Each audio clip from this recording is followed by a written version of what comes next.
Mamba এবং venom legends চলে এসেছে সিনিস্টারের সামনে, বাকি প্লেয়ারও চলে এসেছে। সিনিস্টার এই মুহূর্তে নকআউট হয়ে যায়, জ্যাক্স এই মুহূর্তে নকআউট হয়ে যায়, দান্তে এই মুহূর্তে ফিনিশ আউট হয়ে যায়।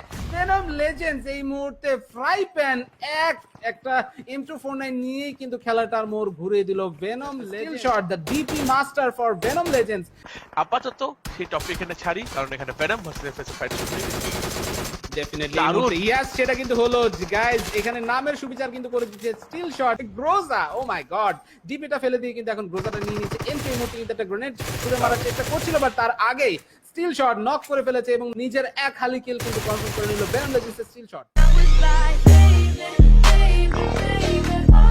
গুরুত্বপূর্ণ সেই ফার্স্ট হিটটা কিন্তু এখন তাকে ব্যবহার করে ফেলতে হবে ডেফিনেটলি। এখান থেকে কিন্তু এখন মানে আপার রিজে থাকার কারণে একটা প্লাস পয়েন্ট পেয়ে গেছে ম্যাগনেট, এন্ড সেটা কিন্তু আমরা দেখতে পেলাম প্রমাণিত হলো। ক্লাস এখান থেকে নক করার চেষ্টা, 1 এইচপিতে চলে এসেছে। 1 এইচপিতে থাকার পরেও নক কিন্তু করলো। 1v1 ফাইটের মুহূর্তে হবে 1v1 এই নাকি ম্যাগনেট পড়ে গিয়ে কি নক ফিনিশ হয়ে যাবে? না, পরে গিয়ে এখনো ফিনিশ হয়নি, তাকে ফার্স্ট হিট মারার দরকার। ফার্স্ট হিট মারার সময়টা কিন্তু সে পাবে না, ওয়েট করতেছে। এটাই কিন্তু সবচেয়ে বড় ভুলটা ছিল। মিমুকে রিভাইভ করার চেষ্টা করবে, বাট এই সুযোগে যদি ম্যাগনেট চলে আসে সামনে, that might do something. Magnet এখান থেকে কিল নিজের জন্য কনফার্ম করলো। সামনে এখান থেকে যাচ্ছে এল নাকি ম্যাগনেট নাকি এল। ম্যাগনেট এখান থেকে chicken dinner finally guys, Bangladeshi আরো একটি চিকেন ডিনার আমরা এই মুহূর্তে দেখতে পেলাম। And clutch is angry, clutch is very angry. Now 4v1 খুবই ইন্টারেস্টিং একটা ফাইট। কোনোভাবেই A1 কিন্তু প্লেয়ারদেরকে সামনে এগোতে দিবে না। 6ix9ine বয়ের সামনে দারুণ একটা কভার আছে এবং এই কভারটা থেকে কোনোভাবেই কিন্তু এক্সপোজ হওয়া যাবে না। সামনে চলে আসে, খানিকটা সামনে এসেছে।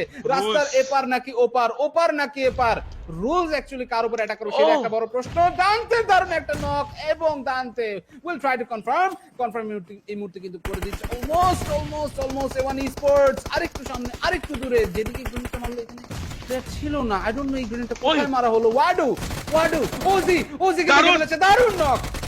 অসাধারণ নক থেকে সিনিস্টার বের করেছে, তারা কিন্তু এখানে সামনের দিকে অগ্রসর হচ্ছে। একটু ওভার কমিটের মতো হয়ে যেতে পারে ব্যাপারটা, বাট এখানে কিন্তু না, সেই চেষ্টা হচ্ছে না। ওয়াডু কিন্তু কিলটা কনফার্ম এখানে বলছে কিন্তু ফিনিশ আউট করে দেওয়া হবে। সিনিস্টার নিজের ইউএমপি তে সামনে ছেড়ে ব্যাক টু ব্যাক নক বের করে এসেছে। লাস্ট প্লেয়ার বেঁচেছে বুলেট, কিন্তু তার রিলোডে গেল। এখানে তাকে সিনিস্টার খোঁজার জন্য বেরিয়ে পড়েছে। হিল করে নেওয়াটা একটু আমার মনে উচিত হতো। রোজ কিন্তু এখানে সিনিস্টারকে নক করেছে। এন্ড এখানে রোজ নো ফিনিশ ফার্স্ট ম্যাচের ফার্স্ট চিকেন তারা কিন্তু পেয়ে গেল A1 সিনিস্টার। ও মাই গড, Yep.